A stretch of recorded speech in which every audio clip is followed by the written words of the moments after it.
Welcome to the roller coaster ride of business with Hannah Edwards on Global Voice Radio. Hannah and her guests share the real deal, the ups and downs, the highs and lows of building a business. Here is your host, Hannah Edwards. Right. Hi everyone, and welcome to the roller coaster ride of business. I'm your host, Hannah Edwards, and today I am joined by Wade Fransson. Thank you for joining me, Wade. My pleasure. Thanks for having me on the show. So you were introduced to me by Maxwell Ivy, who I had on the show a couple of weeks ago. And since then, he's fantastic. He sends me a message going, I know this amazing person to have on your show and stuff. So I'm really excited to be able to talk to you today. That is very kind to say that. Well, I was reading your description that you sent me about what you do, and obviously you've had a trilogy of books published, which is amazing, and you've set up a publishing company as well. That's correct. So tell me, how did you get into all of that? Like, what is your business background? Well, it's, what I have to do is go way back first to sort of the source of the first book, because the trilogy is autobiographical, but it's quite a lot more than that. So as a child, I was actually kidnapped in a domestic kidnapping and smuggled out of the country. And at that time, then I was separated from both parents and my two sisters, who were all similarly taken.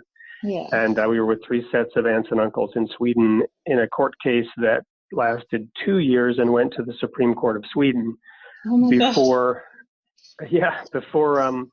eventually my dad, who was the kidnapper, lost, and we were back in America with our mother. Yeah. Who the situation was such that, in fact, she was an unfit mother, and therefore my dad was trying to do what he thought was right in the way that he thought he should do it. And so when we were back in the U.S., that fell apart, and I ended up in an orphanage, which is all not to get into that aspect of it, though that is obviously a source of the drama in the first book. But what that did to me was it made me somewhat of an outsider from the beginning, and it caused me to look at life differently. Yeah. In part because of being sort of plopped down into a foreign culture, foreign language culture, and then being transplanted back and seeing everything differently than everybody else saw it. Yeah. Fast forward many years, I got an MBA, Master's in Business Administration, and I took some of my nonprofit experience and my altruism into business, and started I had a consulting business doing translations for large companies due to the language background. Yeah. But after success in the business world with some fairly large companies, including Deloitte Consulting, which is one of the premier consulting brands, I again launched off on my own and started an co-founded an internet startup called GoHuman.com. That was in 2007. Yeah. While that ultimately failed, it taught me a lot about social media, internet marketing. And so when it came time to publish my story, I couldn't find anyone who was doing it the way I wanted and who could afford the opportunities, both in terms of creative control, as well as the possibility of actually having a success versus having your self-published book sink like a rock to the bottom of the ocean and never to be seen again. So with my consulting background, I looked at the whole industry and process of publishing and said, if you were going to create this today from scratch, given today's possibilities, what would it look like? And, after working on that question for a couple of years, Something or Other Publishing has now emerged as a publishing company that is actually doing things differently, but doing them very successfully. Fantastic. So obviously that is quite the story. That's not what I was expecting you to start off telling me. That is an amazing story. It is an amazing story. It might sound a bit weird that I say it like that, but to have that experience to then be able to write about and stuff. So obviously you said you had the company which taught you everything, like bits about social media and things. how do you think social media is advanced? Like, is it good for businesses, do you feel, or is it damaging them? Well, yeah, it can absolutely do both. I mean, we've had companies who have been negatively impacted by social media as of late, but it's really the power of it, right? That is enticing. The idea of something going viral, right? Yeah. And I mean, some of the biggest companies in the world, like Google, right? What did Google produce? It produced a little search window that people, a little open spot on your computer screen, and that has catapulted them into one of the biggest, most powerful companies on the planet. So with regard to the publishing company, what we do, the way that I try to describe it quickly is we provide authors with an ability to crowdsource their readers before they publish, which is critically important because today's author must understand that marketing and self-promotion, not only of yourself, which we call the platform. Why should anyone care about you as an author? Forget about your book for a second. Who are you and why should I care, right? And then secondly, yes, your book, the product that you have, how are you going to get the word out there? How are you going to get that first person to read it or the 10th person to read it? So we make sure that our authors have crowdsourced a sizable potential audience before we ever publish. And that's why we have been able to have 9 of the last 10 of our publications become #1 rated hot new releases on Amazon, which we're very, very proud of. The reason is when that book is actually published, there is a demand for it already. That is I love that idea because obviously you see so many people who were rejected from publisher after publisher after publisher, and then you've come along with this whole you've basically flipped it around completely. You get them the audience first, and then they publish the book, which is just a great way of doing it, I think. Well, and then it's about micro audiences, right? So the reason so many people get rejected isn't necessarily that they don't have something to say or that they can't say it well. It's that it's a niche audience, it's a micro, and so for the publisher to recoup their costs and actually make money on it, it's going to be difficult. Yeah. And so for an individual author who's doing things on a shoestring anyway, the size of the success to be considered successful can be much smaller. Yeah. So though they're rejected, that doesn't mean they shouldn't pursue their dream because there are ways to pursue it. And one of the first things that we do in our model, because while we're doing this crowdsourcing, which is done through voting, the author who then collects these votes with our help using our platform, hits milestones and gets these homework assignments and these self-help guides.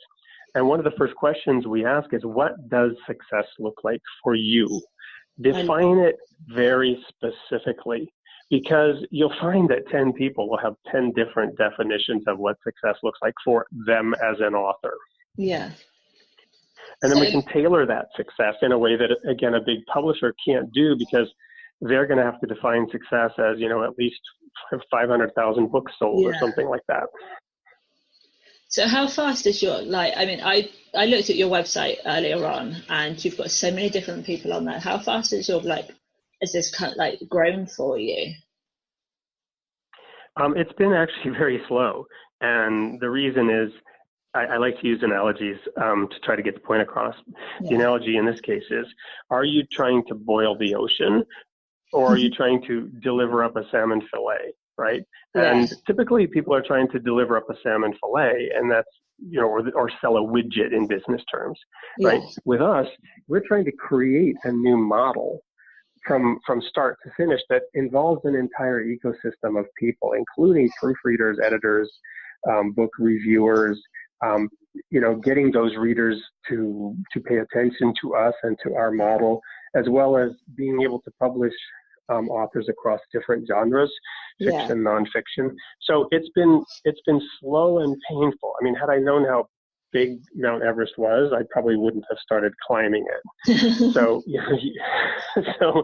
it's taken really 6 years to hit our stride. But now in 2018, suddenly things are taking off. We've got simultaneously a couple of books that are in that, hot new release. One of them is a global bestseller that became the hottest new book in Australia, period, on Amazon.com.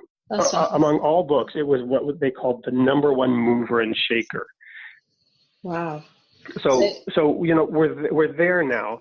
Now we just have to translate that into scale to be able to do more of it quicker, because each one is sort of a custom piece, and we invest a lot of time and energy in getting it right. So how many of you are there working on this project? It's a very slim team. I'm the founder, and I'm actually open to taking on other partners to help me build it, but haven't identified anybody yet. So unlike with GoHuman.com, where there were 4 of us as co-founders, I've been sort of shouldering this myself. But we consider all of our authors to be participants. And then I have a light staff. I have some people that support me with customer support and marketing in the Philippines. I have a tech team out of India. I have my operations managers here locally. And then we've had, blog editors and contributors. I have our core book designer is out in New York. He used to work for Random House. So it's a distributed team that's probably, I would count it, probably less than 20 core people contributing at this time. And it's all over the world as well, which is just fantastic. Well, and the success of that book I mentioned from Australia, it's called Beyond Terror, by the way, and you may actually know of the author. She's from Great Britain, and she's the head of the For Britain Party, so a very controversial figure in England. So part of, and of course there have been people who have posted on Amazon that this book shouldn't be allowed, which is counter to free speech, right? They haven't read the book, but they're posting, that Amazon shouldn't have such rubbish, which they haven't read. But part of the model for our company was everyone has a voice, everyone has an opinion, everyone has a book in them. We'd love for somebody to come and write the book to counter Henry Waters' book. She's the politician who, has written this book that's doing so well internationally. We'd love to have somebody come up and provide the counter opinion to that, right? That's what it's all about. So all these people that are writing on there that it's rubbish and it shouldn't be done, they should basically write their counter opinion and explain why. Well, and first they should read the book, because unfortunately, like 5 of them posted before anybody had even seen the book, because we hadn't released it yet. So therefore I know, even though Amazon had it available for pre-order, and they were writing, pretending they'd read it, they were flat out lying, which to me tends to diminish the quality of their opinion in the first place. And I mean, please do post a negative opinion of the book, but indicate that you've actually read it before you do.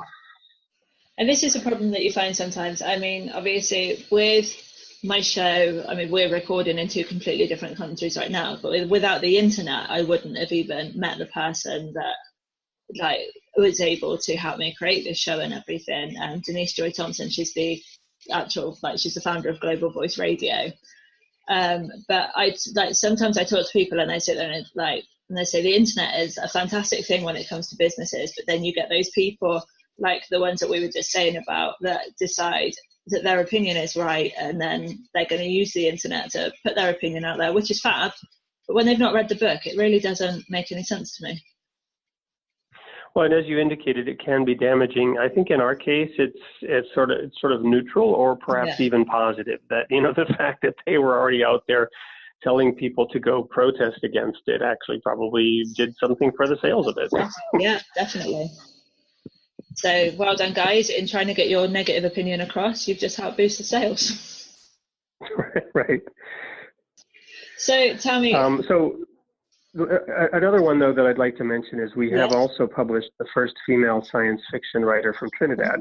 So gave her a voice, whereas, there's certainly not a big market for what she was doing in that little country. And she actually sort of put our voting method on the map, and we knew we had something because she got on TV in Trinidad and said, when we first launched this, which was about 18 months after the company started, because initially I hadn't even figured this out yet. I was publishing, a friend of mine from college actually years ago was doing original research in Serbia. He's from Serbia. And he was researching World War II crimes perpetrated under the auspices of the Hungarian regent, Admiral Horthy, who's a war hero in Hungary. So it was a very important book, and I wanted to publish it for him. But we didn't have this crowdsourcing model yet. So we're developing it, and we launch with a contest. And there was a person from India who took first place. She ended up taking second place. But the reason she only took second place was she got on TV in Trinidad and said, "Hey, I'm in this contest. Please vote for my book. I need to win this in order to publish my book." Yeah. And she blew up our voting mechanism. The votes came in so fast so we couldn't even capture them all. And I think that's probably why she only got second place, because, it was like a torrent, a flood of everybody in Trinidad saying, "Go girl, you go girl." Just crashed the website. And that was sort of our viral moment. That must have been amazing. So obviously with my show being called The Rollercoaster Ride of Business, because I always describe it, I mean, I have a virtual assistant business as well as my show and online business magazine and stuff. So I always say that having a business, I've only been in business for just over a year with my virtual assistant business. And I always say it's like being on a roller coaster journey, because you get that client and you're on your massive high, and then all of a sudden something just drops you straight back down to the bottom again before you get your high again. So that's absolutely true. Yeah. Go ahead. One thing I ask people on my show is, what's the biggest high in your business career on your roller coaster ride? Well, when you were just mentioning that, I was going to say the first business I launched was this little consulting business for translations, right? So what happened was, again, a friend from college was in Denmark, and he, I learned what he was doing, and I had just launched this business, and I sent my partner over to interview with him because I was busy at the time, and we closed the business, and it turned out IBM was now in a partnership with the company he worked for to roll this out across the United States. So suddenly we're like making money hand over fist, and I'm hiring people. And then, 3 months later, IBM pulls out of the partnership and it all crashes. So that was the roller coaster. But I think, so there are a couple of highs. I mentioned the voting mechanism blowing up. When the first book we published, which was by Sasha Velchik, Genocide Revealed, we toyed, by the way, with calling this book Hitler's Mentor. But we thought that was just a bit too sensational. But the reason is that Admiral Horthy was an elder statesman in Europe whom Hitler looked up to, and there are photos of them being together. And he was anti-Semitic as well, and sort of Hitler looked up to him as a model, right? So but what he was saying was controversial because there are statues of Admiral Horthy in Hungary, and like I said, he's a war hero. The United States let him off the hook after World War II because he had fought against the communists, so they didn't prosecute him during the Nuremberg trials. So anyway, it's a very controversial book, and again, there are people slamming it and saying that this guy is a liar and for, doing this for political reasons. And then 2 years after we published, the UN released its World War II archive and corroborated what we had in our books. So that sort of put us on the map as a legitimate publisher, right? Because we got this big global international historical scoop. Quite astounding for this little company. Definitely. So that was obviously huge and sort of helped me realize, we're on the right path. These books do need to be published. Definitely. So obviously with your publishing company, with it being online and stuff, is it ebooks that you do, or do you have them printed and stuff as well? No, we're sort of countercultural there as well. We start off, so like with Anne-Marie's book, it was first a hardback. Fabulous. For $30. So all the more amazing that the number one mover and shaker in Australia is a hardback that's selling for $30 US. Wow. And it's competing against people who are doing 99-cent ebook giveaways in order to get their books to rise up the charts. So that's another thing that people take notice of is, wow, these people are selling books and making money. It's not just a kind of a sham. right? Because there's a lot of that out there, free ebook giveaway to make it go up the Amazon chart. We do publish ebook versions, but we do that typically 3 months after the publication date. So we want to make sure that we recoup all of our expenses and our investment through the printing of the ebook, and people have something tangible in their hands to hold up, for interviews, to hold up when they go on TV, to give away with local book signings.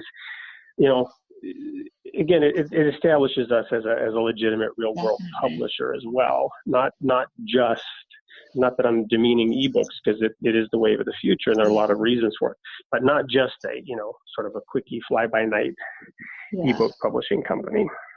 Yeah, see, the thing is, I like the idea of ebooks, because obviously there's this whole thing going on about at the moment about cutting down trees and saving the environment and stuff like that. But absolutely. The thing I like the most is I love to curl up with a good book. I really struggle when it's just I've got this screen in front of me. I like the feel of the paper and the books and stuff like that. Right. So I'm really and so again, we're not books. We think the mass market really is in the ebooks, right? Yeah. But I think there's something to be said for the people that look, when for our people, it's the hot and the warm market that matters, right? So first of all, in our model, we call it author driven. And some people, they have the lottery mentality, right? This is a business problem. People think, oh, I'll just go into business and I'll get rich, right? Like I'm somehow going to win a lottery ticket and it's going to be so easy. We had some friends here actually who we learned had launched a business. I don't want to give any specific details, but it failed. And they said, well, we really wanted to have a business that we could sort of manage. And it was, part of it was about not doing all the hard work. Yeah. You find it and realize that they've got hard work to actually put in when they're setting up a business. Right. And so what we did was we said, with author driven publishing, look, if you can't sell your book to your mom, your sister, your hairdresser, your veterinarian,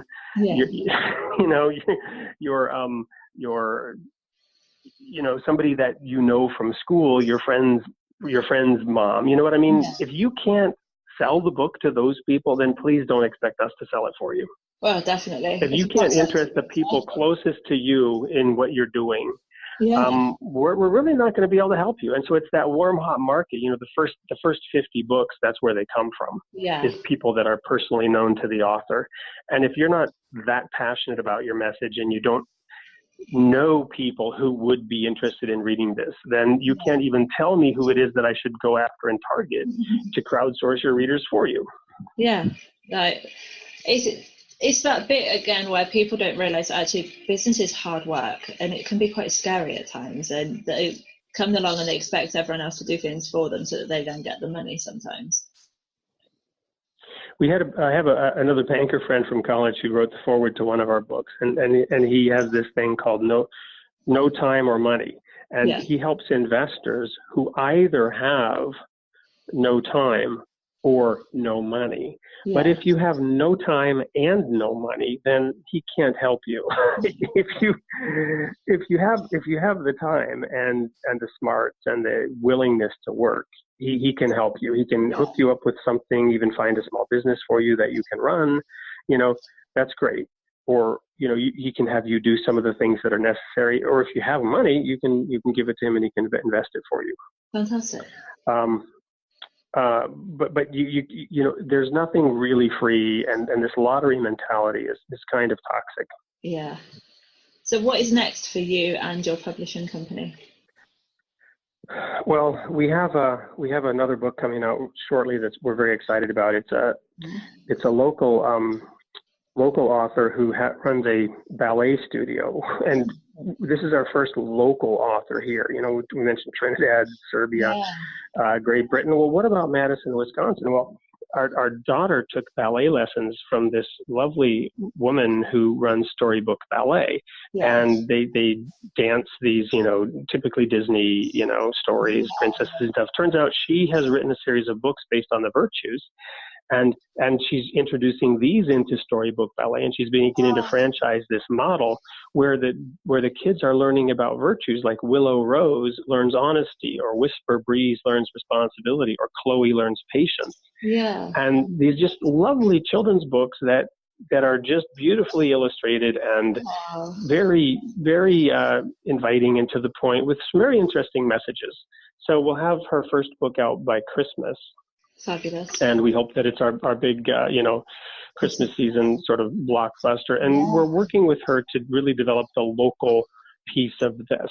How does an author break through in local media, which is something that we need to tackle next. Definitely. That sounds fantastic. I like the sound of those books, actually. Yeah, you can, your listeners can go to our site, soupllc.com, and vote for these and other books. Check us out, submit your own book idea to publish with us, or if they're more interested in editing, proofreading, they can look up our marketplace and make their services available to our author community.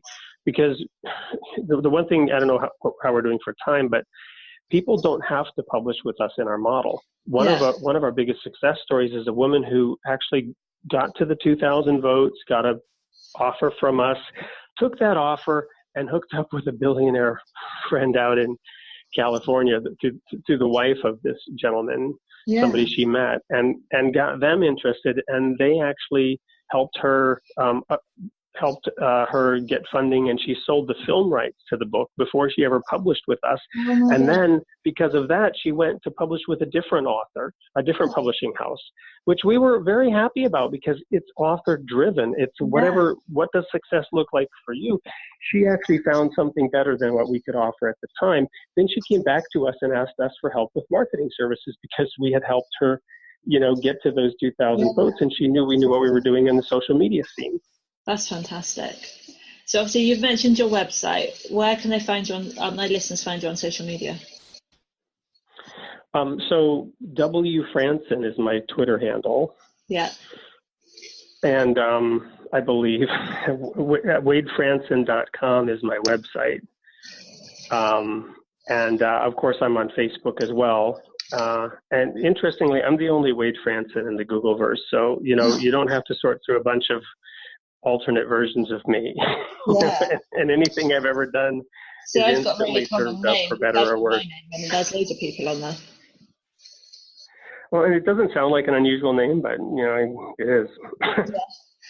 But there was this debate on a group on Facebook that I'm a member of, and it's like you need to type yourself into Google, and if you're not on that home page, then you're clearly not doing something right in your business. And I was like, well, there's about like 50 people. In the town that I live in, there is another Hannah Edwards. So if there's another one in the town I live in, imagine how many more there are around the world. How the heck am I supposed to get on the front page of Google with a name like yours? Well, plus what if your name is Stephen King, right? What are you going to do with that? Good luck getting on the front page of Google. Yeah, it's like you just sit there and you're like, that would take an awful lot of time to get myself through all of that. Again, if like you had a common name like you said, like Stephen King, that would take an awful lot of effort to get him knocked off of that front page. Steve Jobs, right? So the point is, I think a lot of people are trying to sell you things, and I would say that's one of our biggest challenges. Is we are not out there trying to sell anybody. We actually don't want you, right? Unless you prove yourself, right? So we're not out there trolling for any customers. We have this model where cream rises to the top. Yes, of course, we want lots of people to come find us, but they ask us, well, what's your submissions process? And we're like, here's the link, publish your book idea, and then when you get to 150 votes, let's talk. They don't want to do that. They want to connect with a person who will snap their fingers and create magic for them. But that's not how it works. So I know this. And a lot of salespeople will sucker people in. So that message about if you're not on the top of Google, well, how do you get there? Well, we'll help you, right? Yeah. Again, it's dependent on so many circumstances that have nothing to do with their ability, right? But anyway, sorry. So kind of went off on a tangent. That's okay. That's fine. So obviously some publishing companies that I've seen, they like you to have the idea of the book before you've actually written it. So you send them like the synopsis type stuff and they say yes or no to it. Would you prefer to have people have their book like written and ready to publish, like before they send in their idea to get the votes and stuff? Well, that whole synopsis idea is actually the one that we use. So we want you to be able to, put your book idea in terms of a title and a couple of paragraphs, the kind of what you would expect to see on the back of the book, not a synopsis. A synopsis in publishing terms is a little bit more comprehensive than that and formal. But more like the blurb that you see on the back of your book. That's how you publish with us. But we do have now, we just introduced it this month, what we call the fast track. So if you've already published your book and now you want to publish it with us for whatever reason, we had one come in today where he said, hey, my publisher just went bankrupt. What do I do? And so you can then, we do want you to use the same model, but you can, with a lot fewer votes, if you've already published your book, we can take it on and republish it for you. So, that's one way that we're hoping to scale up and help more people who might have already gone through a lot of effort on this. That's fantastic. But we don't have a formal submissions process at all. There's a link on our website. If you click on publish and look at the options, then you'll see, or just even hover over it, I think. If you click versus hover, it's a slightly different set of options. But you want to submit your book idea is what you want to do, and it's instant. Your book will be published. If of course if it's obscene or something, we'll take it down. But there's no review process. You fill out the form, you click submit, and a minute later you're getting a link that says congratulations, share the link.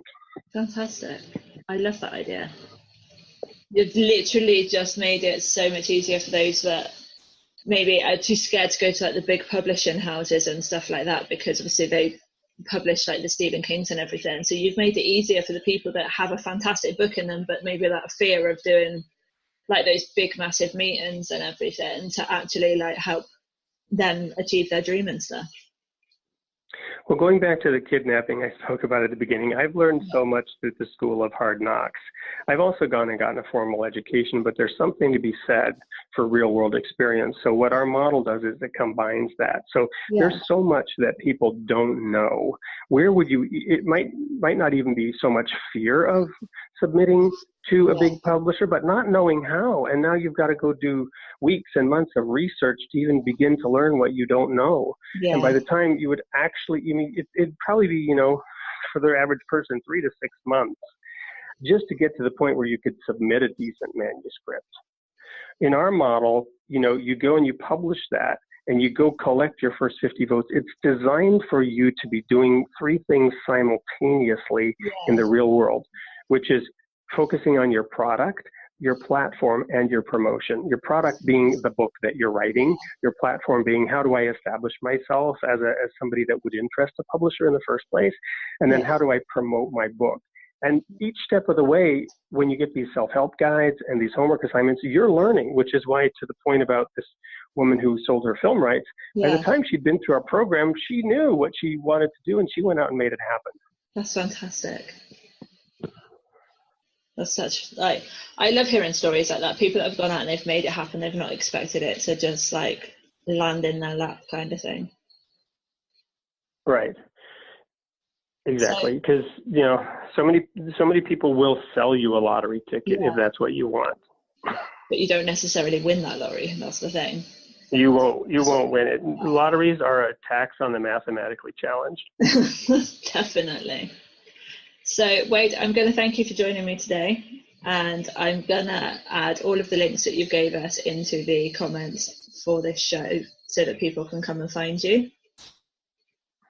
Well, thank you, Hannah. It's been a real pleasure, and all the best to you as well on your journey to promote and grow your show, and we will do our part to spread the word.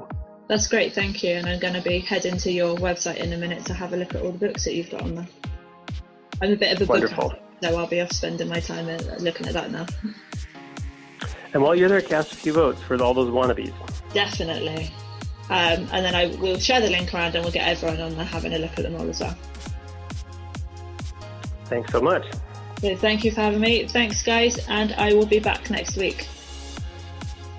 Thank you for listening. Join Hannah Edwards and the roller coaster ride of business every Wednesday at 3 p.m. Eastern on Global Voice Radio, where your voice is heard.